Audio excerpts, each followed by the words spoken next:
Here we go, another season, season 2.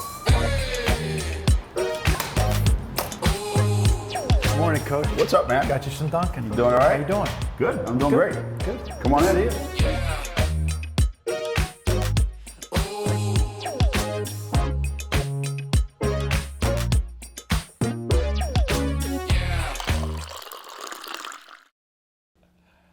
Welcome to Coffee with Coaches, presented by Dunkin. I'm here with Hall of Famer Coach Geno Auriemma. How do you take your Dunkin, Coach? Black. If it's made well, that's all you need. That's right. Right? If I got to put a lot of cream and a lot of sugar in there, then that's not really coffee. Same way. All right, I got to get through with some of this housekeeping stuff here. You're about to head into your 39th season, if I did my math correctly, here in stores. I want you to just take me back to 1985. You were meeting with John Toner for the first time, legendary athletic director. Yeah. The last interview, if that's correct, I think I read that. You were the last candidate in. I think so, yeah. And Yeah. I guess, just first head coaching job, new dad, right? Yeah. And Yeah. What were your first impressions of him, about the process, about UConn and Connecticut as a whole? Obviously, I wanted to be a head coach, and when I met John Toner, he was everything everybody said he would be. If you were to draw up the prototypical New England, football coach, athletic director, man of strength, like that guy. That's exactly who he was, and it was the funniest thing. After the interview, when they were going to offer me the job, John said, "Come with me." So I get in the car, and I thinking I'm going to be like Luca Brasi or something. We're driving down 195, and we go down to Willimantic, and we go into a Dunkin' Donuts. Right? We go into the Dunkin' Donuts down there, and we sit at one of the little stools, that spins around at the counter. We sit there, and he orders coffee, and I get coffee, and in those old, white cups, and he orders an old-fashioned donut, nothing on it, plain. And I get an old-fashioned donut. So I'm sitting there, I got a cup of coffee, he's got a cup of coffee, I got an old-fashioned, he's got an old-fashioned. He said, "You want to be the coach here?" I said, "Yeah, I want to be the coach here. You promise not to screw this up?" I won't screw this up. And he goes, "All right." And he shakes my hand, drink our coffee, get back in the car, come back here. They hand me a sheet of paper, and it says, "Sign here." And it says, "I, Geno Auriemma, agree to be the coach at the University of Connecticut for 5 years." Boom, John Toner and Geno Auriemma, done. And it was like, I went home, and my wife's like, "So how'd it go?" I said, "It was great." "Did you meet a lot of people?" "Yeah." "Did you see the gym?" "No, I have no idea where the gym is." "What about, the locker room, your office?" I said, "I have no idea where anything is." They didn't show me anything, which was smart. He was smart. Yeah. Given what the circumstances were up here. But like you, I wasn't so concerned about anything other than what are the people like. So I made the decision based on what are the people like, and the people that I met when I came up here, I thought were the kind of people I wanted to be associated with. 2 seasons in, I'm looking at your history. 2 seasons, end of '87, you finished 7th twice in a row, Yeah. I think. Yeah. The next year, you finished 5th. Something like that. Yeah. Yeah. Any point where you had doubts? And secondly, when you turned it, did you know? Like, what was that instant where you knew, we're going to be able to get it done here? I know it wasn't that long after. It probably felt like a century to you, but 91, you make the Final Four. Yeah. When you take a new job as late as I did in May, there's no chance to recruit. There was no portal, or there's no, let's go round up 5 kids. It's, you show up, here's my team, show up in September, and you're coaching the exact same kids that just finished last, right. 4 years in a row. Is that, if they hadn't finished last, I wouldn't have gotten a job. So you've got those kids, and you owe it to them. All right, let's see what we can do. And our goal, believe it or not, for those people watching that don't know this, when there was 9 teams in the Big East, right? That's an odd number. Well, only 8 can go to the Big East tournament. So if you finished 8th or 9th, you had to play in the dreaded 8-9 game for the right to go to the Big East tournament, right? So I told them, I said, "Look, you guys have only played in the 8-9 game. my goal is we're not going to play in the 8-9 game this year. I guarantee you that. That's my goal.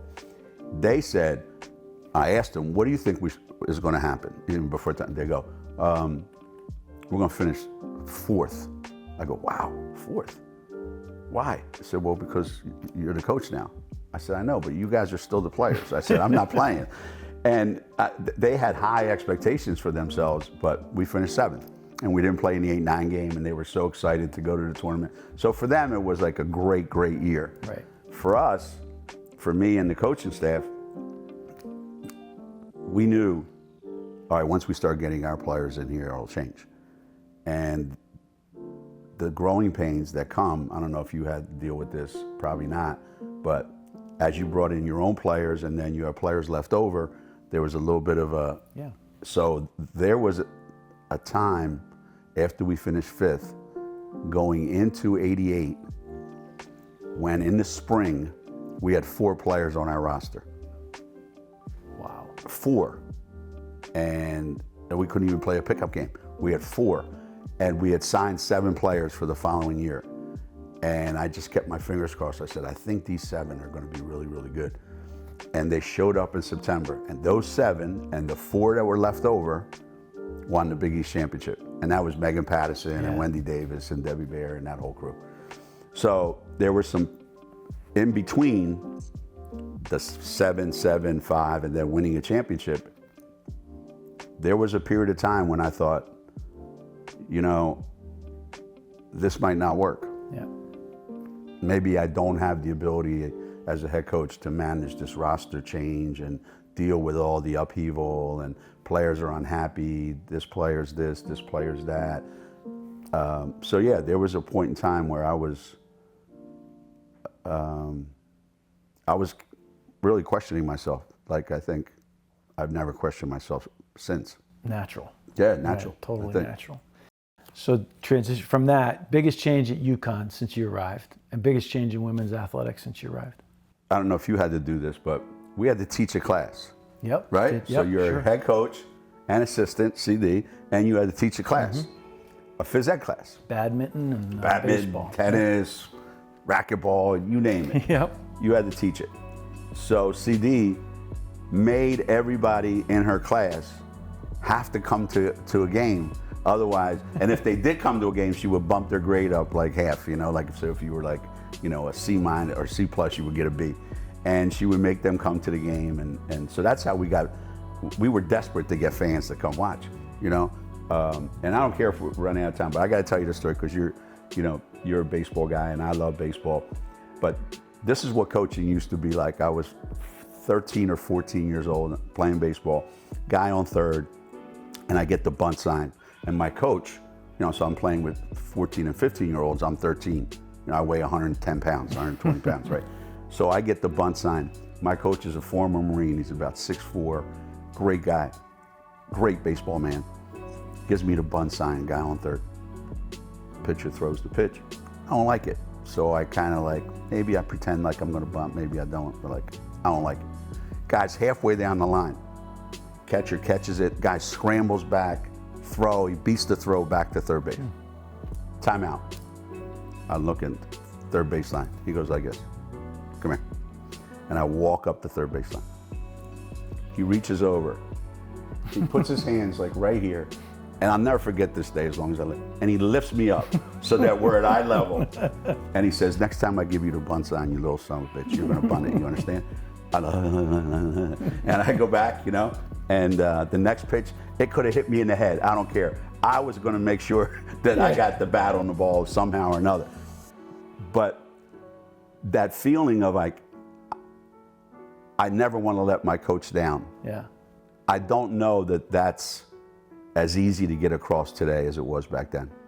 Sarah, your assistant, is very kind when we're recruiting players, and you're unbelievably hospitable when you're around. If you're not around, though, I don't know if you know this, but she will allow us to come into your office. And I know you have an open door, and it's such a generous offer.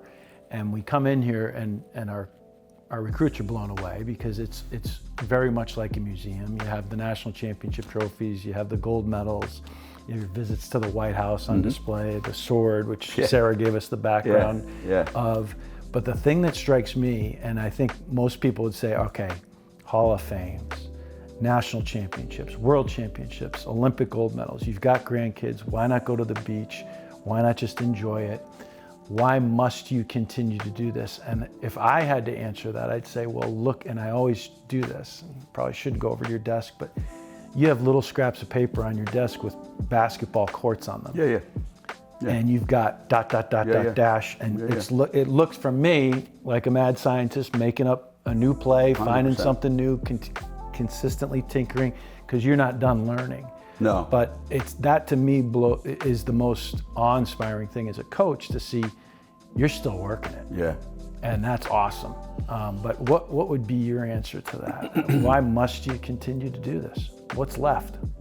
There's always something that you don't know, and you probably don't even know what you don't know.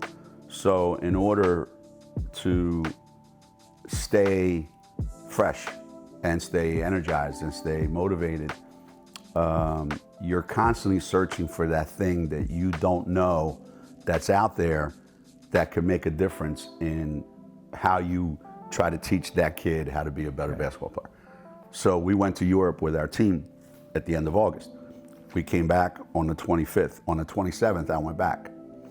And I went back and I was there for 5 days because I went to training camp, because the coach in Milan, at Olympia Milano, the European League team, is an old Italian guy, Ettore Messina, and I've gotten to know him. And I spent a week just watching practice. And we went out to dinner, and as I'm watching, I'm like, okay, I've been coaching at UConn 39 years, I've been coaching 50 years, well, 48 years now total. And I just saw 3 things there that I went, that's really cool. I never saw that before. So now I come back here, so now my players are going to benefit from me making that trip. And the last thing that I would say in all this is, you get to a certain point where you're trying to win your first national championship.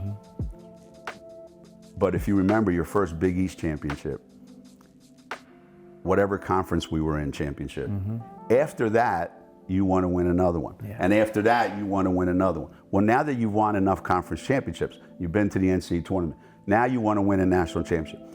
Well, after you've done that as many times as we've done, one more doesn't really do anything for you personally. But that kid that you sat in their house and said, listen, I need you to come to UConn, instead of going to some big place, down south. Why? Because I'm going to help you do this. Well, now when you actually do that for that kid, the look on that kid's face, that kid's life has changed forever. Your life hasn't changed, but that kid's life changed forever. So it's like with your grandkids, your own kids and your grandkids. You get to a certain point in life where everything you do, you go, okay, I've already done that. I've already been there. Now these kids are like a little kid in a candy shop. So now you're doing it for your players, whereas in the beginning, you're trying to do it to prove to yourself and to everybody that you can do it. So even at my age now, Paige Beckers came here to win a national championship. I feel like if I don't help her do that, then I didn't do my job. Tim Corbin, a Vanderbilt baseball coach, who's a mentor in our field, certainly, is he says it's like watching. Now I do it because it's almost like watching the kids open their presents on Christmas morning. I've gotten my presents, but it's that much more satisfying watching them. I think you learn how to coach too as you get older. You learn more how to coach, and you learn as you get older. You remember why you got into coaching, right?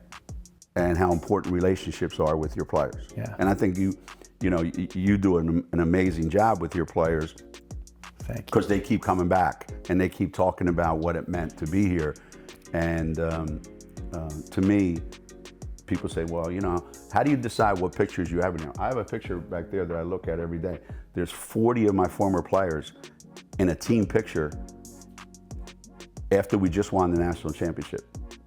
So for them to come back, players that played in '85 to players that are Hall of Famers right now. And that's why we got into this business in the first place. That's right. To be part of something larger than yourself. Yeah. Good stuff. Yeah. Good end of the interview, too. Thanks for joining us on Coffee with Coaches. We'll see you next time. Brought to you by Dunkin.